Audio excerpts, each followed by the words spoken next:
Now, when you as a party submit a list, in addition to the lists that you are required to submit, you also have to submit a national top-up list that must have a minimum of 42 or something like that, in excess of 40. And it's obvious, because you gotta have enough people, plus extras, to fill this. Right. So there's a rationale for it. Bear this in mind as we speak. ROPA has said that if you contest a minimum of, let me put this so.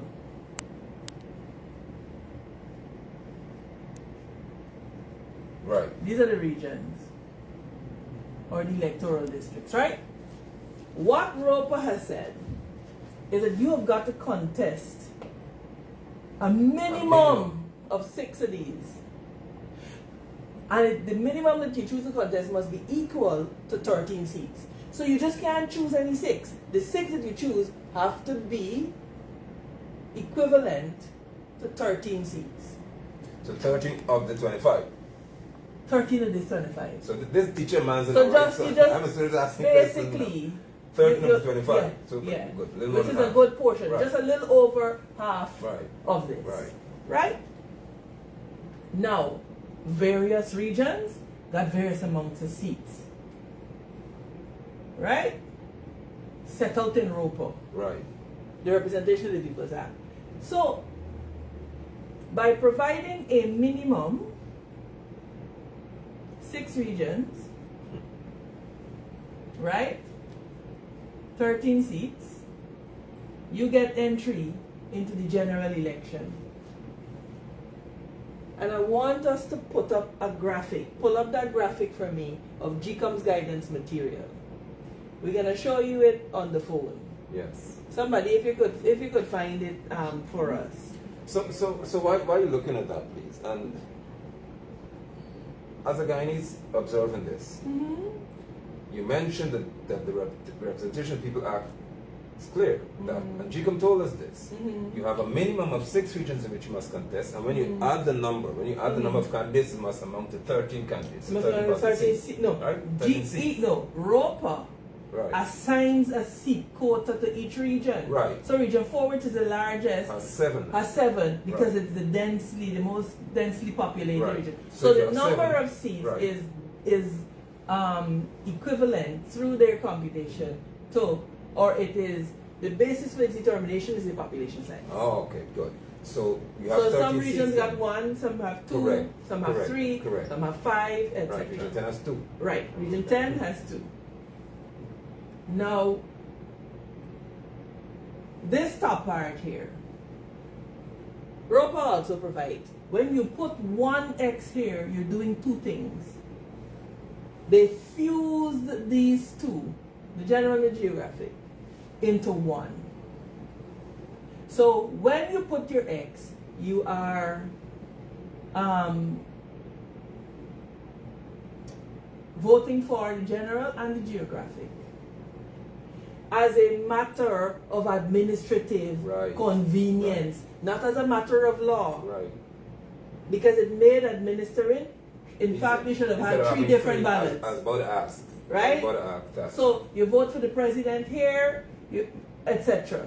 Because you remember, the provision also says that the president is only named on the national top-up list. No, ma'am. I call you ma'am with this. Ma'am. That's why I have a big problem as a Guyanese now.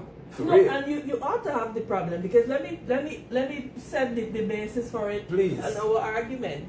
What GECOM is saying is that because you have not put a candidate for regions 7, 8, and 9, you can't contest in region 9, which is an erroneous application of the law, because the law will never set a minimum requirement and then expect a maximum compliance. Until you get disqualified if you qualify and you don't for meet the minimum requirements. Make that make sense. I can't go in the dance if I don't pay the admission. Right. Right? Now what they have, Lord help me, what they're attempting to argue is that when you get into this dance, they got VIP, they got VVIP, and so on. That has nothing to do with elections and democracy. No. So the analogy is wrong. And what they're saying is that because how can you expect to field candidates here? How do you expect to be on the ballot here if you did not field candidates? We expect it because we meet the minimum requirements that the ROPA set out. Do you understand what I'm saying? I understand. So we meet the minimum requirements, and it makes sense because what GECOM is basically saying is that you have to appear on all of the ballots. And if you look at the guidance material that GECOM itself provided, it said this. They have a table there, right? Let me come here. They have a table there, and on here you have the parties, etc. Y'all go and look for that graphic. We're gonna post it in the comments. Yeah, we need that. You have the symbol here, and it continues with a number of tables. And on the header of the table, you see it says type of that I saw. election. Now, when the lawyer for the applicant raised this, Anil caught a fit. Anil stood up there, and Anil could not read all the three types of elections. He mentioned regional and he mentioned geographic constituency, because this is what GECOM's argument is, that you have to have candidates all here. For all 10. For all 10. That is faulty. If you needed candidates for all 10, ROPA would have said you must field candidates in every geographic constituency. Exactly. What it says is that the vote that you cast here shall count for the geographic constituency as well as for the general election. So they can't argue on one hand that you are fusing something. Fusing something means that there is an acknowledgement of two things. Yes. You fuse it in an act. So there are two separate elections. And what they're saying is that the geographic is the parent of the national. How could that be? I kept hearing the attorney for GECOM and Anil argue specifically to geographic. They mentioned general like that. Right. So in my head I'm saying, are they telling me that the geographic is the general? That is what they're trying to say. That's what they're trying to say. No, this is why their interpretation is absurd. Because remember, GECOM sets a minimum shall. Right. So GECOM says, to get into these general elections, you have to participate in a minimum of 6, equivalent to 13 seats. Let us suppose that nobody decides to contest Region 1. So there is no geographic seat for Region 1. Alright? There's no geographic seat for Region 1. Let us just say everybody decide, we got the money, let's just put a scenario there. Let us suppose that they don't want to contest Region 2. I need you to tell me. Please. Right? Good. Now mind you, they have met the minimum requirement because they have all of these and they're equivalent to 30 seats. Do you know, based on GECOM's lawyers and Anil's submission, you know what is going to happen? There will be no ballot here. People of Guyana, the graphic is coming. People of Guyana, do you please, at border market, on the street you're driving, wherever you are, those in the diaspora, have you seen, because it makes sense to me, we're told that in 7, 8, and 9, if you don't see candidates, you don't appear in the ballot. So I asked the extreme question, what if everybody, all 6 parties, APNU, PPP, FGM, ALP, WIN, and AFC said we're not filling candidates in these 2 regions? And it is telling me that nobody to be there then. Basically, excuse me. That is their interpretation. So the effect would, and ROPA, in law we say the framers could not intend such an absurd result. They didn't intend such a result because as far as ROPA is concerned, if you field 6, you are in all. Now that makes sense to me. It is, what the problem is here, Nigel? They've never been confronted with this problem. Yeah. It didn't matter before. It didn't matter before. The matter never mattered. And it matters now. That's right. And sorry, but you took me to two numbers here. Look at, again, I'm looking from a layman's perspective. The general has 40 because the geographic. The geographic only has 25. 25. We have 65 seats in the House of Assembly. Right.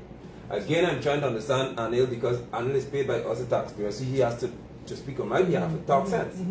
Anil is telling me who's employed him and Guyanese that 25 is more important than 40. This is what he's saying. This is what they're saying. I'm about to walk so on that the if you don't I can't take this. Because it doesn't matter how much regions you contest in terms of geographic, as long as you meet the minimum. It is only going to amount to 25, it will not amount to more. And they're trying to use the phraseology of what a national top-up means and what it means and what it means. But there is a reason that your president is not named on your geographic list. It is named only on your national top-up list. Does Anil know that? I think I should think so. He's our Attorney General for crying out loud. There's a reason why he's only there. So if it were mandatory that you have to contest for 25 seats geographically, then your president should have been on one of these lists. Madam Presidential Candidate,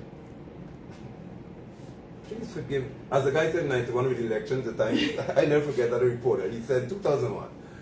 He was asking Buru the question. He said, please, a BBC journalist said, please pardon my colossal ignorance. But are you telling me that a man wouldn't vote for himself? That was when Buru with the fellow zero. And the fellow saying me, telling me this candidate wouldn't vote for himself in the region. So I'm in that frame of mind right now. Yeah.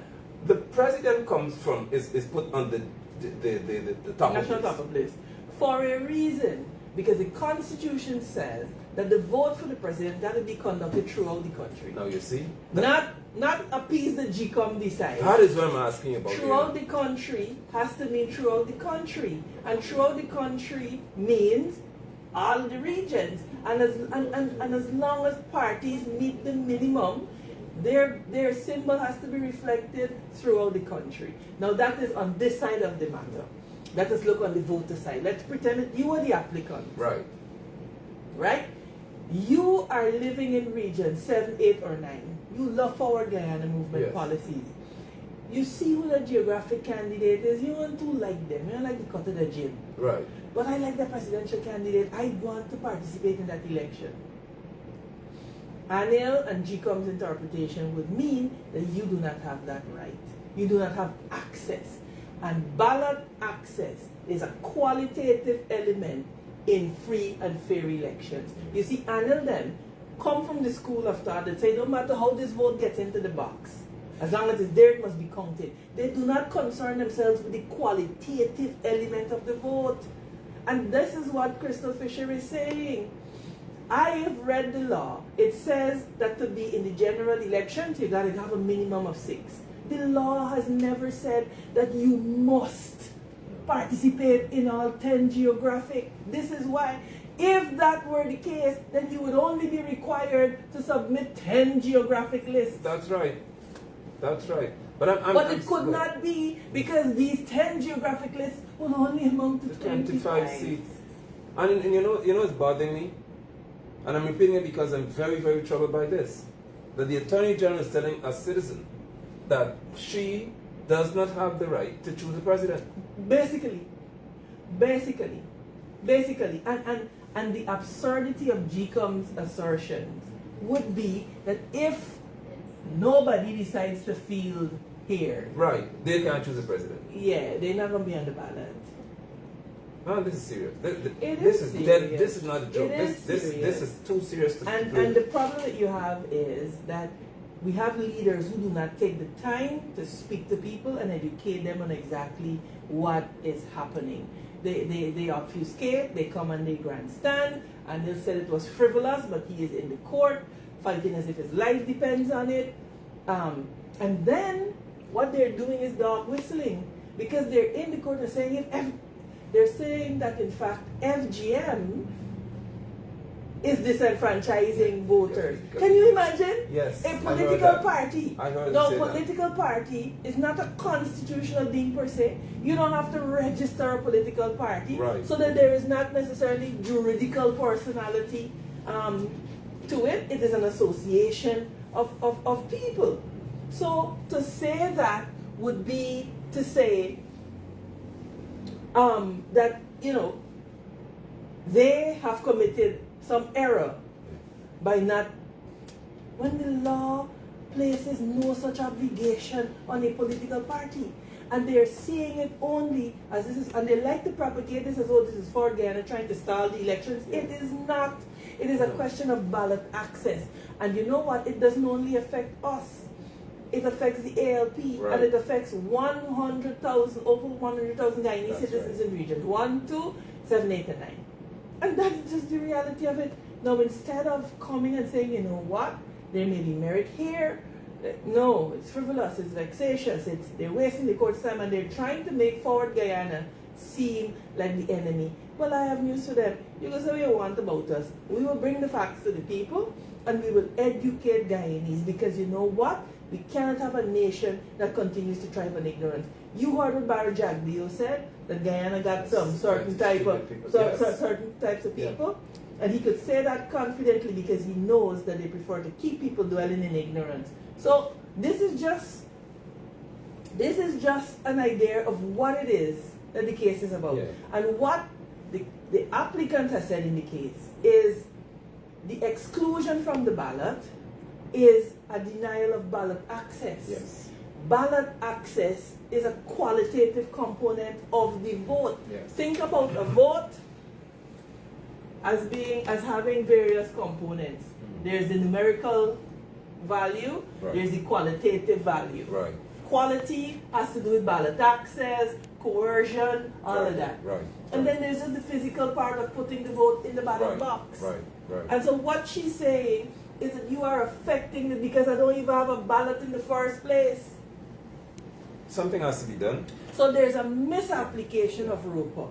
Anil is trying to trap the lawyer for the applicant into saying that ROPA is unconstitutional. That is not what he is saying. No, it's not. He is saying that the interpretation of ROPA, the erroneous interpretation of ROPA, is leading to an unconstitutional result.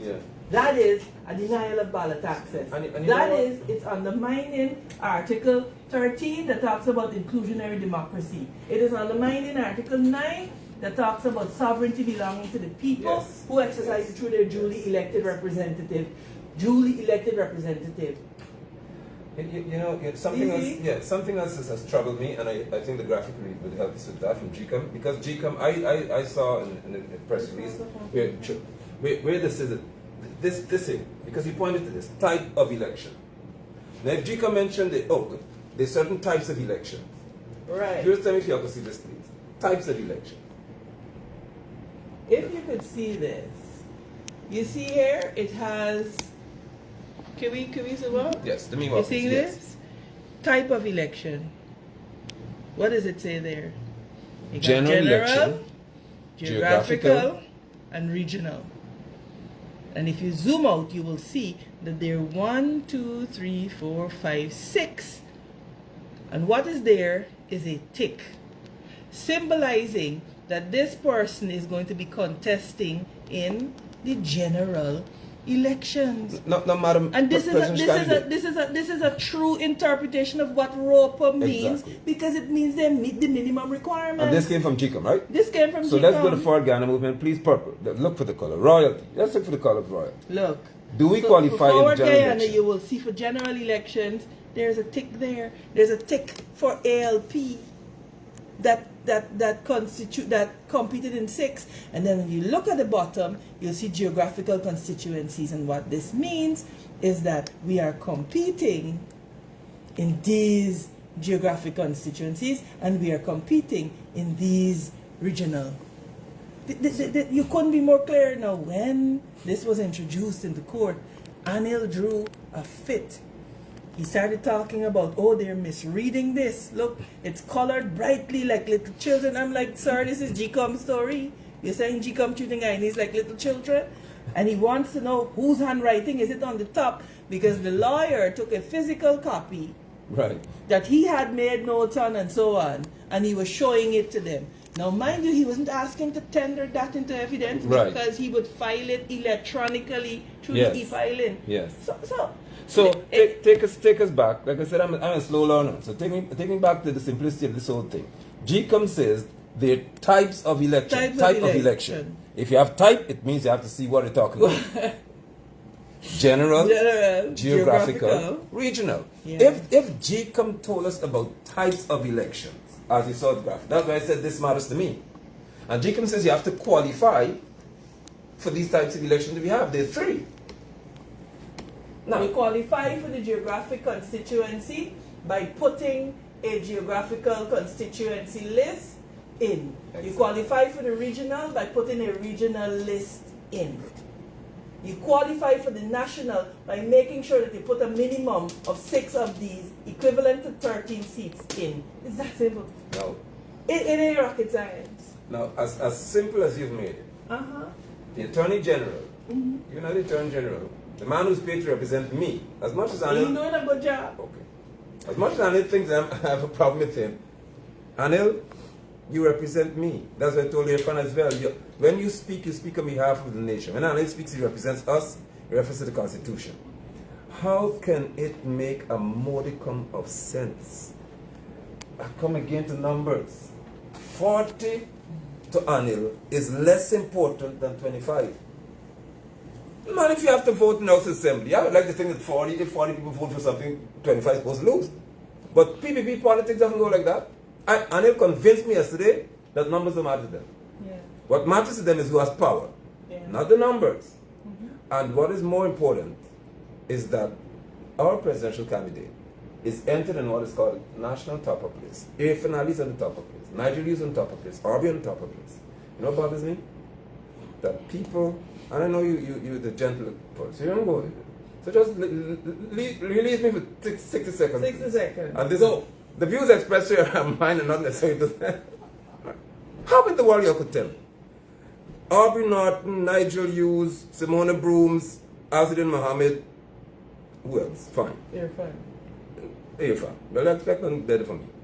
Before y'all, you can't tell me that you don't see a problem here that requires at least your utterance.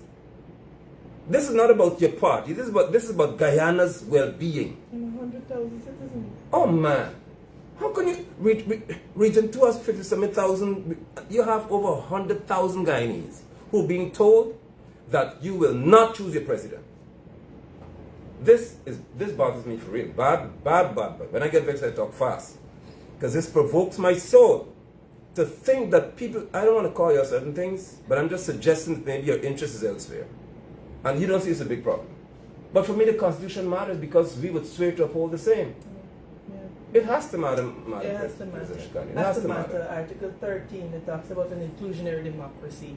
When you exclude 3 regions from the full menu of choices, you are in breach of this. Article 9, it says sovereignty belongs to the people who exercise it through their duly elected representatives. When you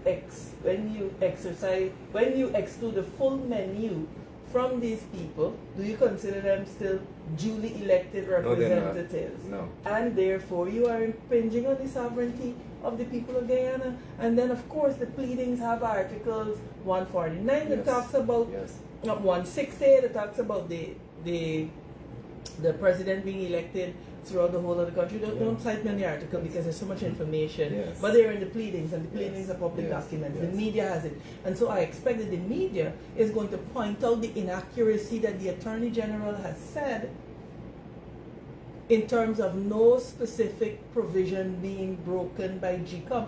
What the lawyer is saying is that the effect of GECOM's interpretation violates these.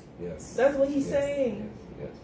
All GECOM has to do, and you know in other countries, and there have been cases like this, and you know what the court ordered? That you write in your choice. That you give them there, you just write in, and it was counted. There's case law for that. So this is not an irredeemable situation, but what you have here is that institutionalized wrongdoing has continued to happen, and there is a fundamental legal principle that wrongdoing, administrative wrongdoing, can never crystallize into a legality. It can't be legal. If it's illegal, it can't be legal. So, you know, we've got to run because we got a 3 o'clock meeting. We're meeting with the OAS observers, and we need to let them know what's going on and what's up. Our promise to you is that we will continue to bring all of this to the attention of the international media, but I'm going to be frank, we need your vote to be able to do it. Yes. So on Saturday as well, Saturday at 4:30, we're gathering at Barnum Court, yes, right here in Georgetown for the final briefing. call, the final briefing. Yeah. This is not a party. This is not a party atmosphere and up, wherever. No. This way we're going to have a very serious and intense conversation with Guyanese because our future matters. Our future Thank matters. you so much, Madam Presidential Candidate. As All right. always. Appreciate you. Thank you. All right.